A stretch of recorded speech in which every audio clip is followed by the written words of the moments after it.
The story is set in the deep swamps of America, where no humans live at all. The crocodiles there have become so clever and dangerous that they treat their prey like a game. A group of students reach the same place while roaming around and get trapped directly in the crocodiles' territory. Now it remains to be seen what will happen to them. The story begins in a deserted swamp where a criminal gang had a secret base. The police had been tracking them for a long time and raided one night. There was a shootout, and the criminals threw chemicals into the swamp to hide the evidence. Some criminals were caught and some managed to escape. This poisonous chemical spread through the river, causing the crocodiles to mutate. They became bigger, stronger, and far more dangerous than before. Local news began reporting about their brutal attacks. Tourists started disappearing, and even those who went to steal crocodile eggs were killed by these creatures. In the present time, Kyle is a biology student. Her elder brother was recently killed during a robbery at a convenience store. Kyle decides to immerse her brother's ashes on an island in Florida. Her best friend Alice accompanies her on this 21-hour-long drive. Alice had sold her car, so they had to go in Malika's car. Malika was Kyle's brother's friend, but Kyle never liked her. Still, they had to travel together out of compulsion. Sam, Malika's new boyfriend, also joins them. The four of them set out for the Florida islands. On the way, Alice tells Kyle that her mother withdrew all $2,000 from her account. She also got into debt due to gambling, so she now has to work extra hard to recover the money. Later, everyone stops at a small guest house. There, Alice tells Kyle that after her brother's death, she should move on in life. But Kyle still blames herself for the robbery because she was with her brother that day. Kyle and her brother were in a convenience store when a robber came in, grabbed a child, and demanded money. To save the child, Kyle's brother picked up a wrench and attacked the robber. But another accomplice was also present there. As he tried to grab the child, Kyle crawled toward a pistol to save her brother. But due to fear, she hesitated to pull the trigger. In that moment, the other robber pulled out his gun and shot her brother right in front of her eyes. That incident burned itself into Kyle's memory, and to this day she blames herself for it. The group later stopped at a petrol pump and then continued their journey. Kyle read a newspaper article saying that fish had begun attacking people. An old man nearby warned them, "If you don't get into the water, you'll be safe." After that, everyone got back into the car and continued driving. A little later, Malika suddenly announced that she had a surprise gift for everyone. Actually, she had already booked a small airplane, so everyone could reach the islands quickly, but no one was very happy about it. Even Sam didn't know about it beforehand. Kyle was scared because he hated heights and airplanes, but Malika didn't care about that. When everyone reached the small airport in their area, they met Frank, the captain of the flight. He didn't look like a professional pilot at all. His body smelled of alcohol, and he was smoking cigarettes inside the airplane. Seeing this, everyone grew a little worried, but still, the group decided to fly. Apart from the four friends, 5 more passengers were also on that flight. After takeoff, one man kept talking loudly on the phone, disturbing the other passengers. The irritation among them kept increasing. A middle-aged man sitting in the back finally lost his temper. He raised his fist in anger and warned the man to stop. But suddenly the plane started shaking violently. In the jolt, the middle-aged man's head hit something and he fell to the floor unconscious. Then they found out that one of the airplane's engines had failed, and the second engine had caught fire. Cold sweat appeared on Captain Frank's forehead. He realized that an emergency landing was the only option left. But within moments, all the engines stopped working completely. The radio system was also damaged, so they couldn't send any distress signals. The plane began plummeting straight down toward the swampy land below. When the man regained consciousness, the plane had already crashed into a river near the swamp. Luckily, the water wasn't very deep. Alice rushed to pull the unconscious man to the shore, and slowly the rest of the passengers also made it out. By then, the airplane had shattered into many pieces. During the search, it was discovered that both the middle-aged man and the co-pilot were missing. Captain Frank started shouting their names and looking for them. Meanwhile, Kyle stepped into the river because she needed to find the box containing her brother's ashes, which was still inside the plane, but the co-pilot was nowhere to be seen, and they feared he might not have survived. Alice suggested that everyone should wait for the rescue team, but Captain Frank's expression suddenly changed, as if he was hiding something serious. Gradually, the truth came out. The airplane they were flying in was not officially registered. That meant there was no black box and no record of the flight's existence. As a result, no one would know their location. No rescue team was going to come for them. The biggest problem was that they were stranded in one of the most isolated, swampy regions of America, an area where no humans lived and no one ever passed by. However, Captain Frank knew a little about directions. He suggested to everyone that they should move toward the north because there was a chance of finding proper help about 40 miles away. Kyle first explained to everyone that they should collect all the useful things needed for survival. Everyone started gathering supplies when suddenly Alice heard a strange sound coming from the edge of the forest. Her curiosity grew, and she quietly separated from the group to investigate. She discovered a nest full of crocodile eggs. Alice remembered that crocodile eggs are sold for a high price. Thinking about her financial problems, she secretly placed the eggs in her bag without hesitation. Then she returned to the group as if nothing had happened. Meanwhile, everyone noticed something colorful floating on the surface of the river. Captain Frank immediately jumped into the water to pull it out. Kyle also went with him, and Sam, Malika's boyfriend, followed them. Captain Frank, Kyle, and Sam swam toward the floating object, trying to reach it, but as soon as they went a little farther, a massive crocodile suddenly appeared in front of them. It grabbed Captain Frank and dragged him underwater using its deadly spinning attack known as the death roll. Seeing this, everyone panicked and quickly swam back to shore in terror. The fear was overwhelming, and everyone was in complete shock. Kyle, who had deep knowledge of biology, understood crocodile behavior very well. She explained that this area was likely close to a crocodile nest, which made them more aggressive. Crocodiles are extremely protective of their territory. Now everyone realized that the most important thing was to get out of there as soon as possible. Captain Frank had pointed toward the north before his death, so the group decided to continue in that direction. At night, they sat around a fire talking, unaware that danger was silently closing in. One by one, everyone started falling asleep. Meanwhile, one of the men from the group got up to go to the toilet. Suddenly, his phone began ringing. He was thrilled to see that he was getting a network signal. As he tried to answer the call, the phone slipped from his hand. When he bent down to pick it up, a massive crocodile suddenly lunged from the bushes and clamped its jaws around his head. A blood-curdling scream echoed through the darkness. When everyone woke up early the next morning, they were horrified by what they saw. The man's body lay there, torn apart so brutally that his blood and flesh had mixed together. Everyone's blood ran cold at the sight. Captain Frank had once mentioned strange rumors about the crocodiles in this area. It was said that their speed was beyond belief, and their attacks were terrifyingly powerful. They killed not just to feed, but also for the thrill of hunting.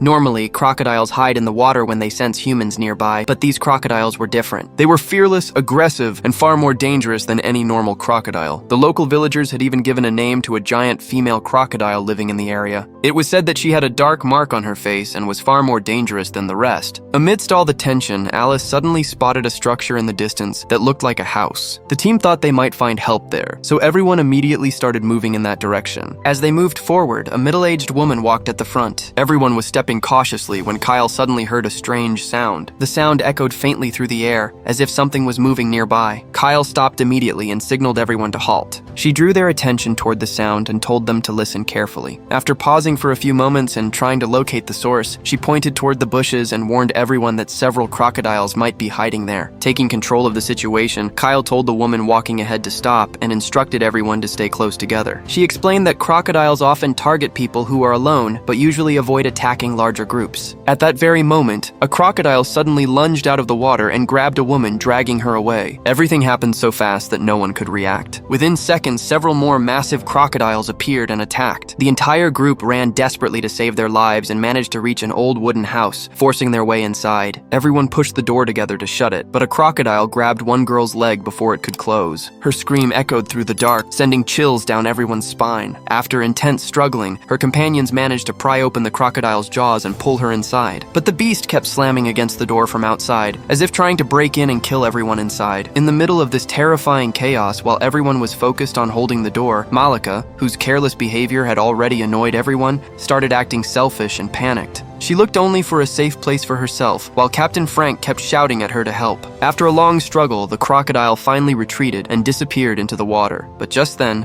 a painful scream of a middle-aged woman echoed from outside. The crocodiles had attacked her in the darkness, tearing her apart. Those inside the house could hear her cries, but were helpless to do anything. Soon, her screams faded away into the silence of the night. Inside, the girl whose leg was injured by the crocodile had her wound tightly wrapped with a makeshift cloth to stop the bleeding. Everyone was exhausted, frightened, and hopeless. Night had completely fallen, and the air around the wooden house was deathly still. The silence outside was so deep that it felt even more terrifying. Everyone knew the crocodiles were hiding somewhere nearby, waiting for the right moment to strike again. Inside the house, the group sat in complete silence, holding their breath. No one knew how long this night would last, or how deadly it would turn out to be. Crocodiles were lurking all around outside. In such a situation, stepping out of the house meant risking their lives. Malika said that staying inside was safer than going out, but everyone else believed that if they remained trapped in the house, they would eventually die of hunger due to lack of food. Captain Frank suggested that they should vote and decide together. The result was clear. Only Malika wanted to stay, while the rest decided to continue their journey and find a way out. Before leaving, Kyle warned everyone, "If you see a crocodile on the way, just run. Don't look back, no matter what. If you do, it'll be impossible to escape." Everyone left the wooden house with heavy hearts. Now each step they took was like walking alongside death itself. Captain Frank once again reminded them how to survive a crocodile attack. He said, "If a crocodile comes from the front and catches you, hit it hard on the nose or poke it in the eye. That's its weak spot. But remember, if it pulls you underwater, there's nothing anyone can do." Hearing this, everyone became even more alert. Frank slowly opened the door and led the group outside. They moved carefully, holding their breath. Thankfully, no crocodile was visible at that moment. The group began walking slowly and cautiously, but the injured girl was in severe pain, making it difficult for her to walk. Her boyfriend supported her, helping her move forward. Meanwhile, Malika, who was already frustrating everyone, lost her patience and started complaining. She felt the injured girl was walking too slowly and delaying the group. Now, danger surrounded them from both sides. Crocodile attacks outside and broken trust within the group. They argued for a while before coming across a wide river that blocked their path. To reach the factory, they had to cross it, but the water looked extremely dangerous. One of the guides suggested building a raft from wooden logs and floating along with the current. He said it would help them cross quickly and save time. Malika feared that crocodiles might be hiding in the water, ready to attack, but the guide reassured everyone. "It rained last night," he explained. "In such weather, crocodiles can't control their body temperature. Right now, the danger is lower. They're probably hiding somewhere cool, which is why we don't see them." Hearing this, everyone quickly got to work. They knew they had to escape before sunset. The injured girl sat on the shore watching as the others tied the wooden logs together. After some effort, the raft was finally ready. Everyone was about to climb on when Kyle suddenly remembered that his brother's bag was still lying on the shore. One of the boys ran back to grab it, but at that very moment, the water began to ripple violently, and several massive crocodiles emerged from beneath the surface. Everyone's heart started beating fast, and the atmosphere was filled with fear. Panic had spread among the group. Two crocodiles were slowly moving towards them in the water. Meanwhile, the injured girl seemed to have made a decision. She looked at her boyfriend for the last time. There was both love and pain in her eyes, and she softly said a few words. Suddenly, she jumped into the water. She did not want everyone to be left behind or in danger because of her. She sacrificed herself to attract the attention of the crocodiles so the rest could escape. Her boyfriend screamed in agony and tried to save her, but Frank and Sam held him tightly and stopped him. In a few moments, a crocodile grabbed the girl in its jaws and pulled her underwater. Only ripples and red, blurred waves remained on the surface. Everyone was heartbroken after witnessing the girl's sacrifice, but the team had to move forward and take care of their friend. After a while, they reached the factory marked on the map. When they looked inside, there were many bullet shells lying on the floor. Frank said these were bullets from the Special Task Force, but there was no mention of this factory on the map. He suspected this place was a secret facility where illegal things were made, and the police must have raided it at some point. He shouted loudly,